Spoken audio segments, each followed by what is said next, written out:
Ihr Lieben, wir lesen und hören im Zusammenhang mit den massiven Veränderungen der Atmosphären, Energien, die wir gerade erleben, immer wieder von Aufstieg, von den höheren Dimensionen, in denen wir damit schwingen und wie toll das alles ist.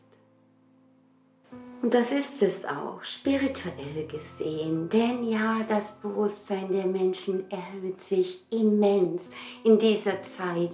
Wir öffnen uns immer mehr hin zu höheren Dimensionen, werden mit Licht geflutet, erfahren immer mehr, dass wir mit allem verbunden sind. Wir fühlen immer mehr, immer eindeutiger all die Energien um uns herum. Unsere Hellsinne und der Zugang zu unserer Intuition, unserem inneren Wissen verstärken sich enorm mit all diesen Veränderungen. Ja, mit der starken Abschwächung unseres Magnetfelds, das uns mehr und mehr auch einen Blick in die anderen Welten gewährt. Unser wahres Ich kommt zum Vorschein, unsere Herzensenergie und Seelenessenz, was sich jedoch nicht nur im Guten zeigt, aber auch das gehört zum Prozess, wo sich jetzt in Beziehungen, Partnerschaften und in allen Lebensbereichen bereinigt, was nicht mehr zu uns gehört, nicht mit unserem Einklang ist. Doch warum fühlt es sich dann oft so schwer an, wenn doch alles so toll ist? Weil wir, auch wenn wir zu über 90% aus Energie bestehen, die unser Dasein ausmacht, mit einem unserem irdischen Körper verbunden sind, der sich mit all dem ganz und gar nicht so leicht tut. Die grundlegenden Parameter für alles Leben hier auf der Erde verändern sich gerade gewaltig und damit muss der Körper erstmal zurechtkommen. Mit den jetzt oft mehr als extrem überladenen Atmosphärenenergien, die durch uns fließen, der sehr hohen kosmischen Strahlung, die fast ungehindert zu uns kommt, mit den hochenergetischen Teilchen, die durch unsere sehr schwache Magnetosphäre fast permanent zu uns ins Erdsystem regnen, den veränderten atmosphärischen Flüssen, Protonen, Elektronen und Sonnenstürmen sowie interplanetaren Feldeinschlägen, der starken Unruhe in Mutter Erde durch die massiven Energieeinflüsse, die Dissonanz des Erdkerns und das Chaos in den Schumann-Frequenzen, in denen sich das alles abzeichnet. Und all das wirkt auf uns, auf unsere Zellen, unsere DNA, unser Herz, unser Gehirn, unsere Nerven und so weiter. Und zwar heftig, denn die gesamten Funktionen in unserem Körper sind auf diese äußeren Parameter feinst abgestimmt, brauchen den Abgleich, um sie aufrecht zu erhalten und werden durch all diese Energien gehalten und gesteuert. Und all das gerät jetzt natürlich ziemlich durcheinander, wird blockiert, übersteuert und ziemlich aus dem Gleichgewicht gebracht mit all diesen immer schneller ablaufenden massiven Veränderungen, die nicht nur in Mutter Erde, sondern eben auch alle biologischen Systeme betreffen. Und das geht natürlich mit den entsprechenden Symptomen einher, die ich regelmäßig in meinen Energie-Updates beschreibe. Nicht nur den Körper betreffend, sondern auch das psycho-emotionale Befinden. Es befinden sich zum Beispiel Magnetitkristalle in unserer Hirnflüssigkeit, die auf alle Veränderungen unseres Magnetfeldes und je nach Sensibilität sehr stark reagieren können. Ja, Unsere Sensibilität erhöht sich mit der Abschwächung des Erdmagnetfeldes enorm.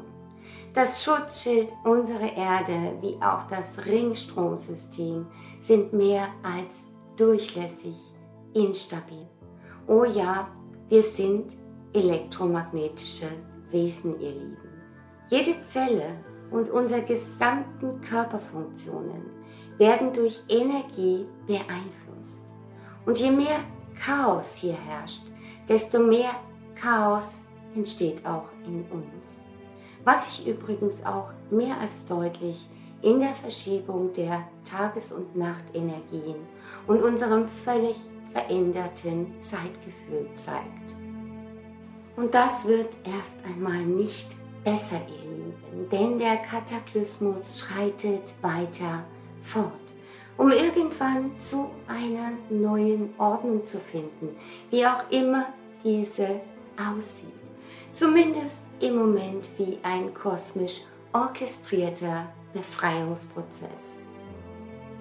Und deshalb schreibe und sage ich immer wieder, wie wichtig es ist, sich jetzt mit diesen heftigen Energieeinflüssen und Veränderungen gut um unseren Körper zu kümmern, um unsere innere Balance, unser psychisch-mentales Gleichgewicht.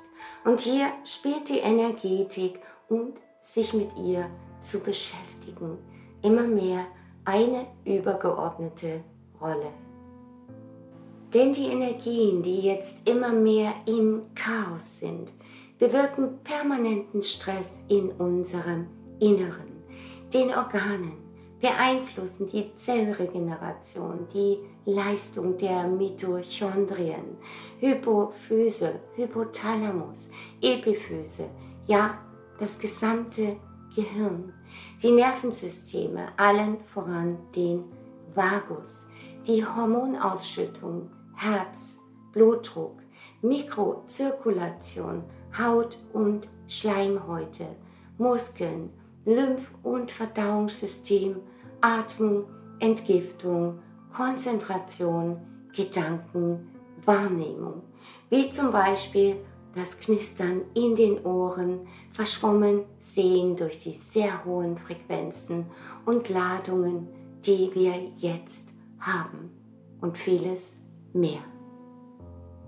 All das kann mit dem Auf und Ab der Energien, den massiven Ausschlägen, Stagnationen, Schwankungen und Übersteuerungen gestört, blockiert werden.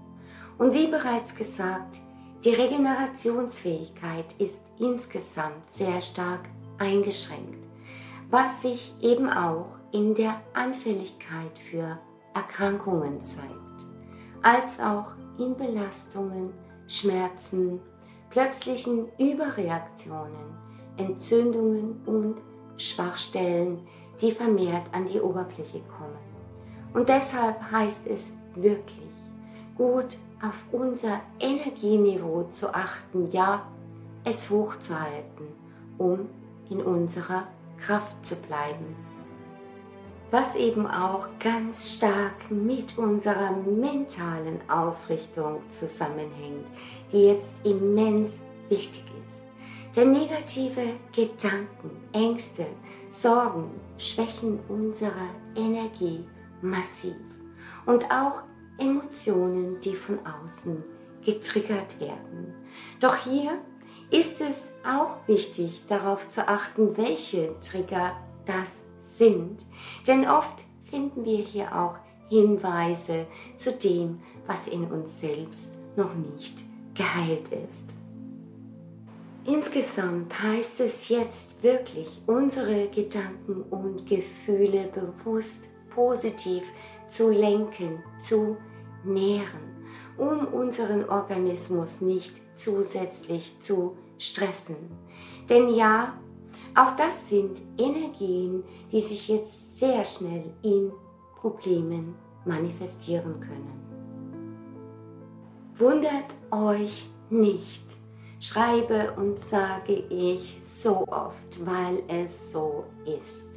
Wenn ihr euch müde, erschöpft oder wie neben euch fühlt, wenn ihr nicht klar denken, nicht wie gewohnt im Hamsterrad funktionieren könnt, wenn ihr oft starke innere Unruhe spürt, euch wie aufgeladen fühlt, euer Herz stolpert, der Kreislauf muckert, sich das Atmen schwer anfühlt, Krämpfe auftreten, euch aufgebläht, aufgeladen, kurzatmig, schwach, wackelig, schwindelig, vergesslich, überreizt, bedrückt, schnell überfordert fühlt und auch die Emotionen Achterbahn fahren, Ängste aufsteigen.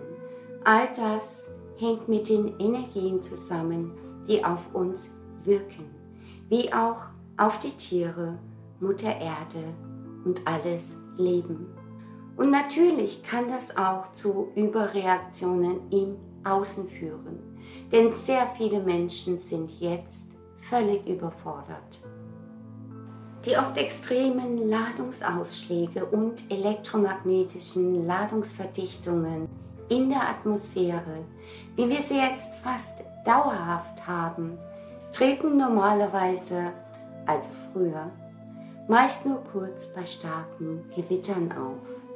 Übrigens habe ich jetzt immer mehr Tiere, deren Angst vor Gewitter sich massiv verstärkt. Ja, diese werden immer heftiger und gefährlicher durch die starke energetische Überladung im Erdsystem. Und die Tiere sind hierfür noch viel mehr sensibel als wir. Das Nervensystem wird dadurch völlig übererregt. Der Parasympathikus blockiert, der für die Entspannung und Regulierung wichtiger Körperfunktionen zuständig ist, sodass Entspannungs-, Frequenz- und Atemtechniken zu erlernen und anzuwenden immer wichtiger wird. Ja, die Selbstfürsorge und Verantwortung für uns und unsere Lieben. Oh ja, die Transformation findet statt, ihr Lieben, und zwar bis tief in uns hinein, was eine mega Herausforderung für alle Systeme ist. Ja, fast wie eine Neugeburt in unserem Körper, an deren Anfang wir gerade erst stehen. Und viele Seelen verabschieden sich jetzt auch. Hinzu kommen diverse Manipulationen, leider, bei den Frequenzen und viele andere mehr. Achtet gut auf euch und eure Lieben. Erdet euch, geht in die Natur, tut, was euch gut tut. Auch das sage ich immer wieder, weil es so wichtig ist. Und noch ein Hinweis: Meine Energie-Updates können und dürfen den Arzt oder Therapeuten nicht ersetzen. Deshalb sollten länger anhaltende und starke Beschwerden immer abgeklärt werden. Und damit sende ich alles Liebe zu euch, eure Silvia.